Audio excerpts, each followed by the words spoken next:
Hi, I'm Grayson Steele, and today we'll be reviewing Woodbury Assault Rick Grimes from McFarlane Toys. Now, this is part of the Series 7.5 figure releases. I reviewed Gravedigger Daryl Dixon, which I will leave a link at the end of the video. There's also another figure which is a Flue Walker, Cell Block Flue Walker, which I will review later on. So let's unbox and check it out. You get a good amount of accessories with this version of Rick Grimes. The first is obviously his trusty revolver, which again is nicely detailed by McFarlane. It fits very nicely in his holster, so yeah, that's a nice start. He also comes with the standard assault rifle, which you can hang around his shoulder when not in use. And he comes with a handgun, which I personally pose him with rather than the revolver or put in his holster. The coolest thing to come with this Rick Grimes figure has to be the telephone. It's really nicely detailed. It has a receiver that lifts off the main base. The actual lead is quite hard, so it's not very flexible, and you certainly can't pose the figure holding the telephone up to its ear, holding the receiver up to its ear. So now most people will be asking, why the hell is there a telephone as an accessory with this Rick Grimes figure? The only answer I can come up with is something to do with the fact that when Laurie dies and he's going through his meltdown of grief, he uses the telephone to communicate with her, and it's probably something on that lines of why they included it. Now, if we take a look at the figure, you can tell immediately it's a good likeness to Andrew Lincoln, who plays Rick Grimes. It's very much to the feature of how he is in this particular season.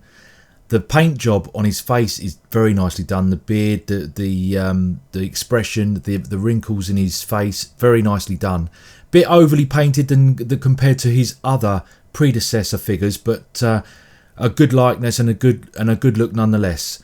Now, the most impressive thing on this figure is got to be his shirt. I mean, it looks, well, amazing. I mean, how they did it, I don't know, but it looks really, really good. I would say, out of all the figures I own of Rick Grimes, this is definitely the best looking one that really represents the figure from the season it comes from. So, and as we move down to the bottom half of the figure, we can see Rick's nicely detailed belt and his buckle. I mean, that's a great line of detail on that. And on his side is his holster for his revolver. Now, I have to say that I'm always impressed by how McFarlane give you these little details where if you're going to give so many accessories to a figure, let's have somewhere to put them all. Like his shirt, the indents and wrinkles give the impression of wear, as does the paint job. His boots have been done as to give the look of leather, which is really, really nice. As we quickly look at the back of the figure, you can see the comb back detail in Rick's hair, the fantastic composition of paintwork in his shirt, and there's some nicely added detail to Rick's belt, like extra pockets. But it's clear to see that has been as much care and attention to the back as to the front. Like Gravedigger Daryl, there is only slight movement in the head. It's to the point where I'm afraid to force it in case it breaks, but there is slight movement up and down as well. The arms can go to the side and above his head. There is full rotation around his shoulder. His elbows bend either way. His wrists rotate 360 degrees. His waist is still very tight. There is slight movement, but not a lot. And there is full movement in his legs that go backwards and forwards. Full bend at the knee.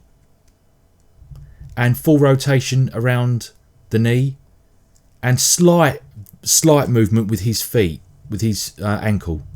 In my opinion, this is certainly the best Rick Grimes figure with a great assortment of accessories. It's an addition to your collection you must absolutely have. If you want more in gaming, films and collectibles, please hit the like button and subscribe to my channel. Thanks for watching, and until next time.